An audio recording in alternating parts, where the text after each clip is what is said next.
বিহারের একটি ছোট্ট গ্রামে অনন্যা নামের একটি মেয়ে বাস করত। সে নিজের মায়ের সঙ্গে সেখানে থাকত। অনন্যার বাবা খুব ছোটবেলা থেকেই মারা গেছিলেন। অনন্যার যখন 5 বছর বয়স ছিল তখনই তার বাবা মারা গেছিলেন। ওনার একটি গুরুতর রোগ হয়েছিল। তারপর থেকে মাধবী দেবী অনন্যাকে দেখাশোনা করেছেন, তাকে মানুষ করে তুলেছেন।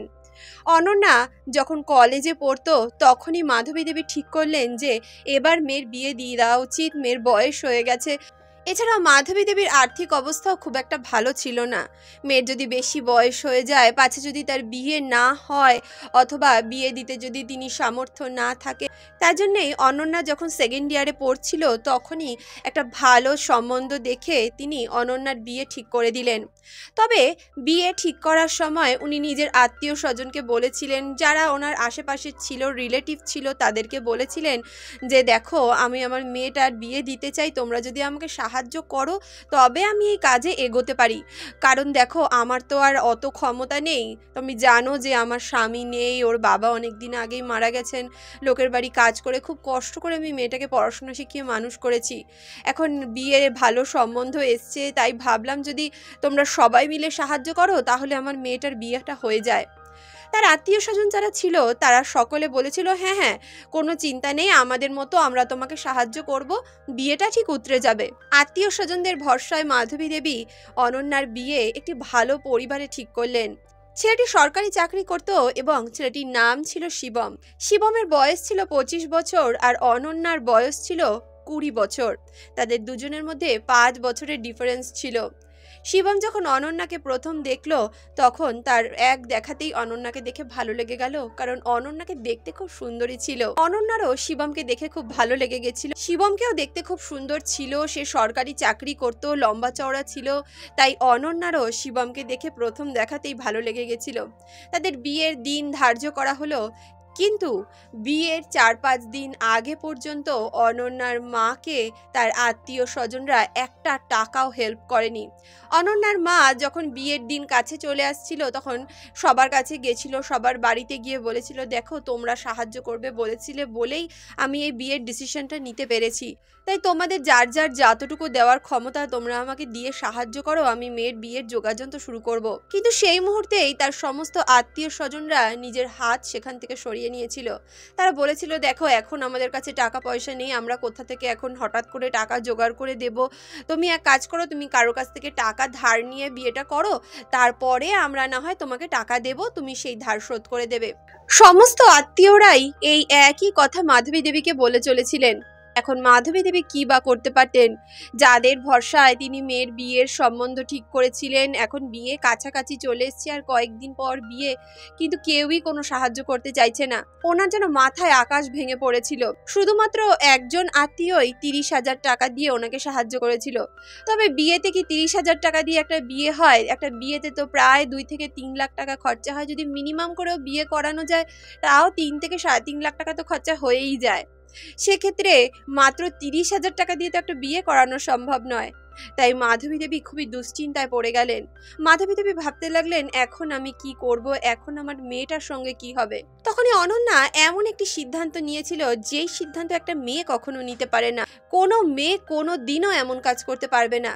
বন্ধুরা, অনন্যা এমন কি কাজ করেছিল যেটা জানার পর আপনারাও অবাক হয়ে যাবেন, আপনারাও বলতে বাধ্য হবেন, সত্যি এমন একটা মেয়ে এমন একটা কাজ কিভাবে করলো, বা একটা মেয়ে কিভাবে এমন একটা কাজ করতে পারে। তাহলে চলুন আজকের এই কাহিনী শুরু করা যাক। আজকের এই কাহিনী খুবই শিক্ষামূলক এবং খুবই রোমাঞ্চকর একটি কাহিনী। এই কাহিনীর অন্তর্নিহিত অর্থ আপনাদের অন্তরকে নাড়িয়ে দেবে। তাহলে চলুন আজকের এই শিক্ষামূলক কাহিনী শুরু করা যাক। তবে কাহিনী শুরু করার আগে আপনাদের সকলের কাছে রিকোয়েস্ট, যদি আপনারা আমার চ্যানেলের নতুন দর্শক হয়ে থাকেন তাহলে অবশ্যই আমার চ্যানেলটিকে সাবস্ক্রাইব করে আমার মনোবলের বৃদ্ধি করুন। বিয়ের দিন যখন ফিক্স হয়ে গেল তখন এদিক থেকে শিবম তো অনন্যার সঙ্গে খুব ভালো ব্যবহার করছিল, প্রতিদিন তার সঙ্গে কথা বলছিল, রাত ভর জেগে সে অনন্যার সঙ্গে গল্প করত। অনন্যাও শিবমের সঙ্গে অনেক গল্প করত তাদের বিয়ের সম্বন্ধে, বিয়ের পরবর্তী পরবর্তী জীবন সম্বন্ধে তারা অনেক কিছু প্ল্যানিং করে রেখেছিল। শিবম ভেবে রেখেছিল যে বিয়ের পর তারা হানিমুনে কোথায় যাবে। এভাবেই তারা প্রতিদিন একে অপরের সঙ্গে কথা বলতো। কিন্তু বিয়ের দিন যতই এগোতে লাগলো মাধবী দেবীর অন্তরটা ততই ভয়ে কেঁপে উঠতে লাগলো। কারণ ওনার কাছে একটা টাকাও ছিল না যে উনি বিয়ের সরঞ্জাম করতেন, বিয়ের জোগাড় যন্ত্র করতেন। একটা বিয়েতে কত খরচা হয়, কত কিছু কেনাকাটি থাকে, গয়না গাটি, জামা কাপড় থেকে শুরু করে কত কিছু থাকে। কিন্তু মাধবী দেবী কোনো সরঞ্জাম করতে পারছিলেন না, কোনো অ্যারেঞ্জমেন্ট করতে পারছিলেন না। ওনার ভেতরটা ভয়ে কেঁপে উঠছিল যে বিয়ের দিন তো কাছে চলে আসছে, এবারে কি হবে? আমার মেয়েটার জীবনটা কি এভাবেই নষ্ট হয়ে যাবে? এদিকে প্রতিদিন রাত্রে শিবম যখনই অনন্যাকে বলতো যে তোমরা কি করছো, তোমরা কি অ্যারেঞ্জমেন্ট করছো, আজকে তো আমি তোমার জন্য শাড়ি কিনে নিয়ে আসলাম, আজকে তো আমি তোমার জন্য গয়না কিনে নিয়ে আসলাম, তোমরা কি করছো, তোমাদের বাড়ির কি অ্যারেঞ্জমেন্ট? তখনই অনন্যা বলতে লাগলো এই সমস্ত কিছু আমার মা দেখছে তো, তাই আমি কিছুই এখন বলতে পারবো না, কিন্তু আমাদের বাড়িতেও বিয়ের সমস্ত জোগাড়যন্ত্র শুরু হয়ে গেছে। দেখতে দেখতে বিয়ের দিন খুব কাছে চলে আসলো, আর এক সপ্তাহ পরই অনন্যার বিয়ে হওয়ার ছিল। এদিকে অনন্যার মা দিনের পর দিন অসুস্থ হতে থাকলেন। চিন্তা ভাবনায় ওনাকে ঘিরে ফেললো, উনি বিছানা সজ্জা হয়ে পড়লেন। তখনই অনন্যা একটি ভয়ঙ্কর ধরনের সিদ্ধান্ত নিল। সে নিজের এক বন্ধুকে ফোন করলো। তার বন্ধুর নাম ছিল প্রীতম। প্রীতম নামের সেই ছেলেটি অনন্যার সঙ্গে একই কলেজে পড়তো এবং প্রীতম আর অনন্যা দুজনে খুব ভালো বন্ধু ছিল। সেদিন সন্ধ্যায় অনন্যা প্রীতমকে ফোন করলো এবং প্রীতম ওপার থেকে অনন্যাকে বলতে লাগলো, কিরে অনন্যা, তুই তো আমাকে রেখে বিয়ে করে নিলি, এখন আমার কি হবে? অনন্যা বলল, দেখ প্রীতম, এসব ইয়ার কি ছাড়, আমার তোর সঙ্গে খুব দরকারি কথা আছে। প্রীতম বলল, দুদিন পর বিয়ে করে নিচ্ছিস আর এখন দরকারি কথা আছে? দরকারি কথাটা কিছুদিন আগে বললে না ব্যাপার হতো। অনন্যা বলল, সত্যি প্রীতম, আমার তোর সঙ্গে খুব দরকারি কথা আছে, তুই বিশ্বাস কর। প্রীতম বলল, দেখ, দরকারি কথার মধ্যে যদি টাকা পয়সার কথা থাকে তাহলে সেই দরকারি কথা আমার সঙ্গে বলিস না, কারণ টাকা পয়সা দিয়ে আমি কোনো হেল্প করতে পারবো না। তুই তো জানিস আমি একটা সাধারণ কোম্পানিতে চাকরি করি, মাত্র 10,000 টাকা মাইনে পাই সেখানে। এছাড়া আমার পড়াশোনাও তো কমপ্লিট হয়নি, সবই তো জানিস। তখনই অনন্যা বলল, দেখ, তুই তো এটা বলে আমার মনটাই খারাপ করে দিলি। আমি তোকে টাকা পয়সার জন্য ফোন করিনি, তুই আমার খুব ভালো বন্ধু, তাই আমি তোর কাছ থেকে একটা হেল্প চাওয়ার জন্য ফোন করেছি। প্রীতম বলল, কি হেল্প? অনন্যা বলতে লাগলো, দেখ, তোর শিবমকে ফোন করতে হবে এবং আমি তোকে যে যে কথা বলছি সেগুলো তোর ওকে বলতে হবে। প্রীতম বলল, হ্যাঁ বল, কি বলতে হবে আমি বলে দিচ্ছি।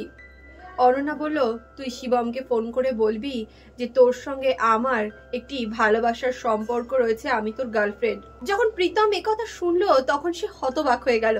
সে বলতে লাগলো, তুই কি পাগল হয়ে গেছিস? এগুলো কি বলছিস? দুদিন পর তোর বিয়ে ওর সঙ্গে, আর আমি এগুলো বললেই ও থরি না মেনে নেবে? আর তোর কি মাথা খারাপ হয়েছে? দুদিন পর বিয়ে করতে চলেছিস যাকে, তাকে তুই এমন কথা বলছিস? কি ব্যাপার, ওকে কি পরীক্ষা টরীক্ষা করতে চাইছিস নাকি? তখনই অনন্যা বলল, পরীক্ষা টরীক্ষা কিছু নয়, আমি চাই যাতে আমার এই বিয়েটা ভেঙে যাক। কারণ দেখ, আমি যদি বিয়েটা ভেঙে দিই, আমার পরিবার থেকে যদি বিয়েটা ভেঙে দেয়, তাহলে আমাদের অনেক বদনাম হবে। আমার মা সে বদনাম মেনে নিতে পারবে না। উনি এখনই বিছানা সজ্জা হয়ে পড়েছেন। তখনই প্রীতম বলল, কিন্তু কেন, কি ঘটনা ঘটেছে? অনন্যা বলল, দেখ, আমার মা আত্মীয় স্বজনের উপর ভরসা করে আমার বিয়ের ডেট ফিক্সড করে দিয়েছিলেন, কিন্তু যখন আত্মীয় স্বজনদের কাছে উনি টাকা পয়সা চাইতে গেলেন কেউই ওনাকে সাহায্য করলো না। তাই বিয়ের কোনো সরঞ্জামই আমাদের করা হয়নি। এদিকে 4-5 দিন পর বিয়ের দিন, কিভাবে কি করবে উনি বুঝতে পারছেন না, তাই তিনি অসুস্থ হয়ে পড়েছেন। এখন যদি ছেলের বাড়ির তরফ থেকে আমার বিয়েটা ভেঙে দেয় বা বারণ করে দেয় যে না, আমি ওই মেয়ের সঙ্গে বিয়ে করব না, তাহলেই একমাত্র কোনো সুরাহা হতে পারে। তখনই প্রীতম বলল, দেখ, তুই কিন্তু ভুল করছিস, তুই এক কাজ কর, তুই শিবমকে সমস্ত কিছু জানিয়ে দে, দেখ ও হয়তো কোনো সলিউশন বার করতে পারে। অনন্যা বলল, এটা সম্ভব না, তোকে যেটা বলছি তুই সেটা কর। প্রীতম বলল, আচ্ছা ঠিক আছে, নয় আমি ওনাকে ফোন করে বলে দিলাম যে তোর সঙ্গে আমার রিলেশন রয়েছে, তুই আমার গার্লফ্রেন্ড। কিন্তু এমন গার্লফ্রেন্ড বয়ফ্রেন্ডের সম্পর্ক অনেক থাকে, বিয়ের আগে, বিয়ে হয়ে গেলে ওগুলো সব ঠিক হয়ে যায়। সে যদি আমাকে এই রকম কোনো কিছু বলে যে না, বিয়ের আগে তোমার সঙ্গে যা সম্পর্ক ছিল, এখন আমার সঙ্গে বিয়ে হচ্ছে, আমার এইসব ব্যাপার নিয়ে কোনো কিছু মাথা ব্যথা নেই, তখন কি করবি? তখনই অনন্যা বলল, যদি ও এমন কিছু বলে তাহলে তুই বলবি যে আমি তোর বাচ্চার মা হতে চলেছি।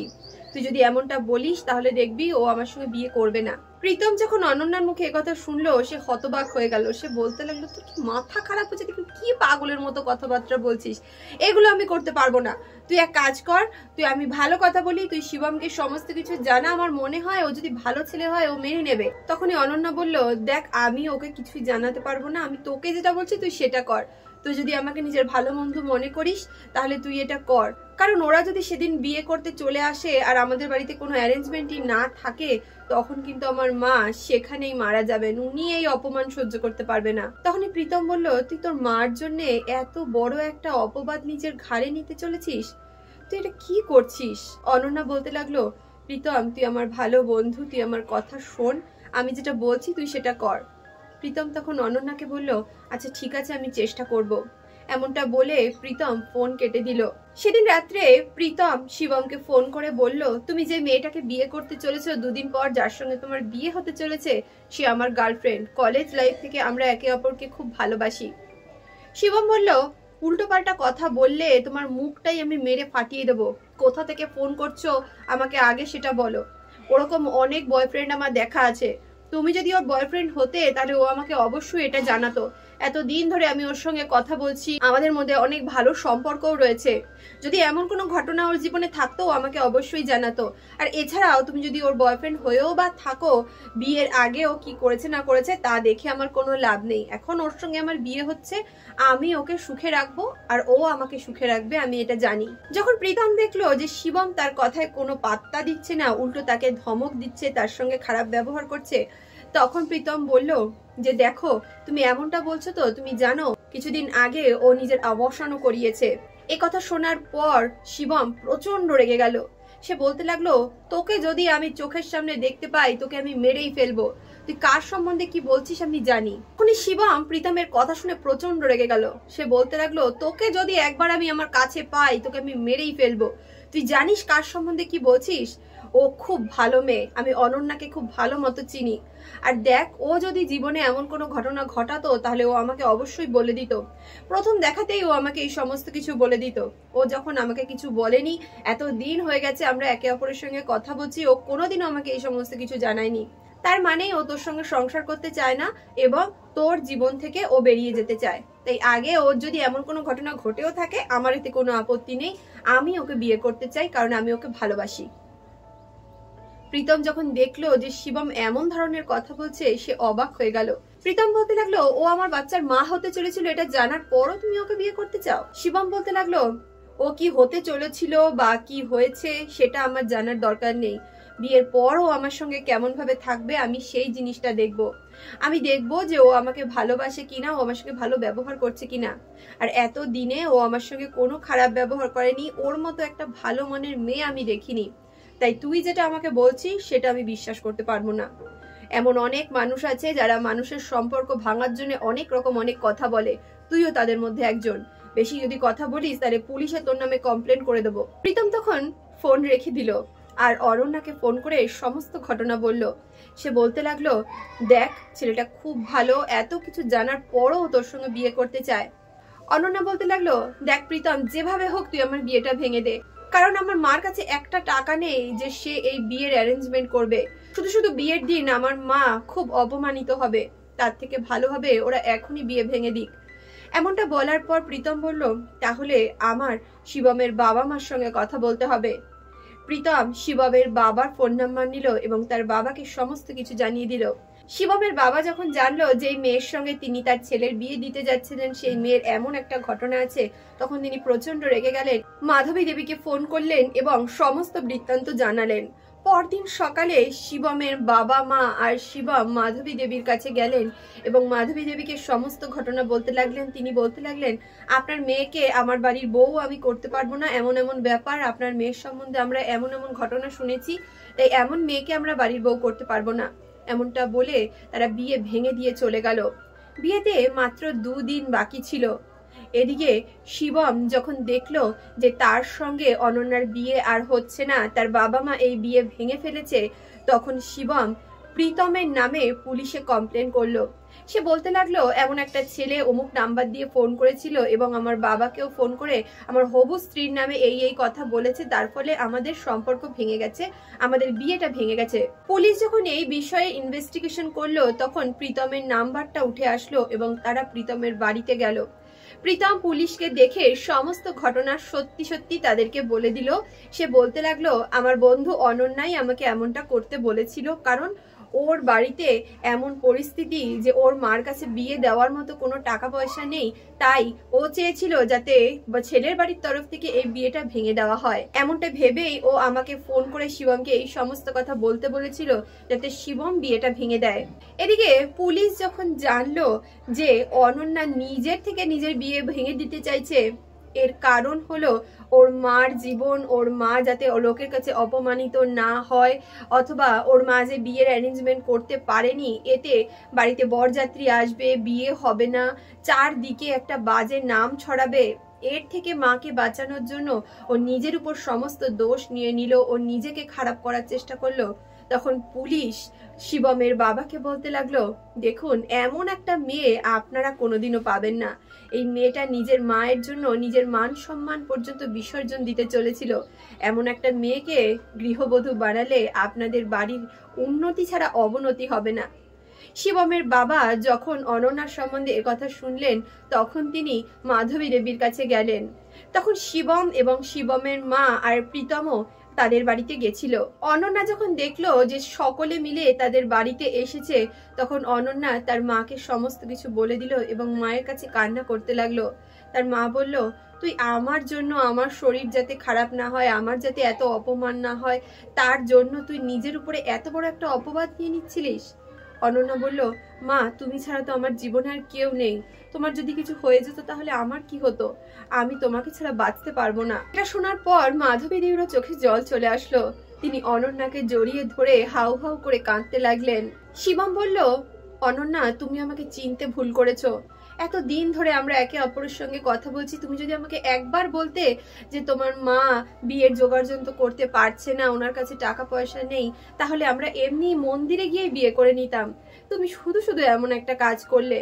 তবে এই কাজ করাতে তুমি এটা প্রমাণ করে দিয়েছো যে তুমি তোমার মাকে কত ভালোবাসো। যে মেয়েটা নিজের মাকে এত ভালোবাসে সে নিজের শ্বশুর বাড়িকে নিজের স্বামীকে কতটা ভালোবাসবে সেটা একটা সাধারণ মানুষও বুঝতে পারবে। তাই যেদিন আমাদের দিন ঠিক হয়েছে বিয়ের, আমরা সেদিনই বিয়ে করব। শিবমের বাবা অনন্যার মাকে বলতে লাগলেন দিদি আমার কোনো কিছুর প্রয়োজন নেই, কোনো যৌতুকের প্রয়োজন নেই, আমরা শুধু আপনার মেয়েকে চাই। এমন একটা মেয়ে যদি আমার বাড়ির গৃহলক্ষ্মী হয়ে আসে তাহলে আমি ধন্য হয়ে যাব। নির্দিষ্ট দিনে শিবম আর অনন্যার বিয়ে হলো। তারা একটি মন্দিরে গিয়ে সাধারণভাবে বিয়ে করেছিল। তারপর বউ ভাতের দিন শিবমের বাড়িতে বড় সড়ো একটা রিসেপশন পার্টি দেওয়া হয়েছিল। তারপর থেকে শিবম আর অনন্যা সুখে শান্তিতে নিজেদের সংসার করছে। বন্ধুরা এই কাহিনী থেকে আপনারা কি শিখলেন? শিবমের সম্বন্ধে আপনাদের কি ধারণা, অনন্যার সম্বন্ধে আপনাদের কি ধারণা, আর প্রীতমের মতো বন্ধুর সম্বন্ধেই বা আপনাদের কি মতামত? নিজেদের মূল্যবান মন্তব্য কমেন্ট বক্সে লিখে জানাতে ভুলবেন না। এছাড়াও ভিডিওটি যদি ভালো লাগে, কাহিনীটি যদি ভালো লাগে তাহলে অবশ্যই ভিডিওটিতে একটি লাইক করুন, বন্ধু বান্ধব আত্মীয় পরিজনের সঙ্গে ভিডিওটি শেয়ার করুন। আপনারা যদি আমাকে আমার ফেসবুক পেজে ফলো করতে চান তাহলে আমি আমার ফেসবুক পেজের লিংক ডেসক্রিপশন বক্সে দিয়ে রেখেছি, আপনারা সেখান থেকে আমাকে ফলো করতে পারেন। দেখা হচ্ছে নেক্সট ভিডিওতে, ততক্ষণের জন্য সুস্থ থাকুন, ভালো থাকুন।